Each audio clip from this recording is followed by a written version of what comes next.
penggunaan bunga tanah layu, bunga abadi yang tidak bisa layu, atau adalah bunga Edelweiss. Dari sisi peraturan perundang-undangan, Edelweiss di habitat aslinya ini nggak bisa diambil. Oh enggak ada pelanggaran ini Mas. Enggak ada. Memang sudah menjadi adatnya itu Mas. Dan pengambilan daripada Edelweiss atau tanah layu tadi itu dibebaskan Mas.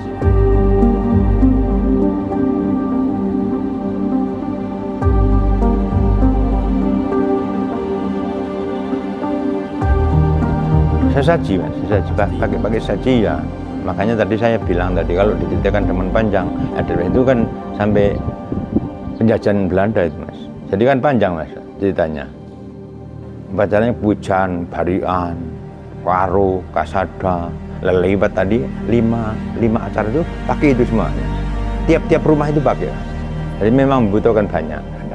Cuma sedikit-sedikit pakainya, tapi kan orang ini berapa kakak ini Mas Wonogiri gitu loh.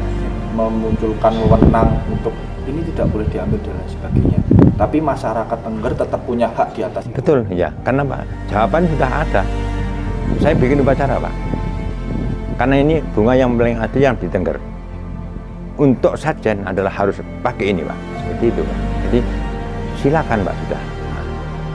Jadi orang Bromo akan sampai selamanya kenal yang namanya bunga Edelweiss itu sebagai bagian dari budaya mereka. Nah, tadi yang dijual belikan tadi ya juga kalau dulunya itu ambil di perhutani Mas. Izin Mas dengan perhutani. Edelweissnya itu. Nah, sekarang sudah ada perkembangan zaman, sekarang sudah bikin taman Edelweiss.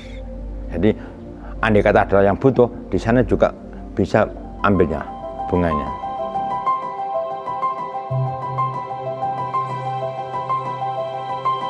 Karena kami berpikirnya panjang, misalkan ini ya sampai Edelweiss ini punah, otomatis budaya kami kan nggak ada.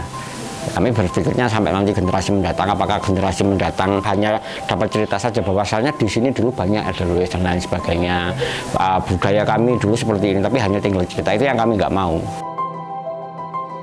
Berawal dari keprihatinan itu, dan kami memang kepingin menjaga bagaimana budaya kami agar tetap eksis, maka jalan satu-satunya adalah bagaimana kami membudidayakan Edelweiss ini, yang sampai saat ini namanya Hulundiang, yang memang itu spesialisasinya adalah bagaimana membudidayakan Edelweiss untuk kebutuhan adat masyarakat, sehingga masyarakat yang membutuhkan tidak perlu ke kawasan untuk ngambil Edelweiss ini. Itu secara garis besarnya seperti itu.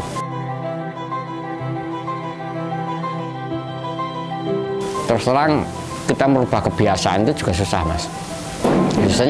Susahnya ya jelas, karena kan tadinya butuh tinggal ngambil, ngapain saya harus nanam, toh di alam juga masih banyak kan gitu, dan Edelweiss bisa tumbuh sendiri. Tapi sebenarnya yang kami inginkan dari Taman Edelweiss kan nggak seperti itu gitu ya. Ya kalau namanya butuh ya silahkan gitu ya, bagaimana kita menyiapkan, bukan ngambil di alam kan gitu.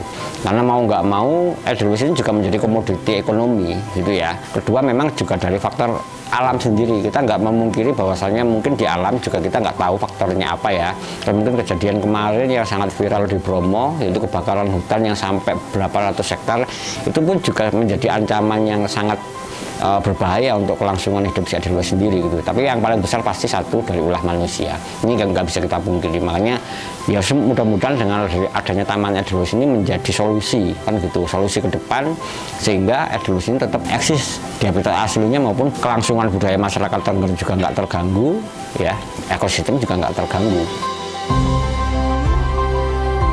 Jadi wisata, ekologinya maupun budayanya. Sehingga kalau tiga hal ini bisa terjalin, terjaga dengan baik, otomatis itu bisa secara berkelanjutan Mas.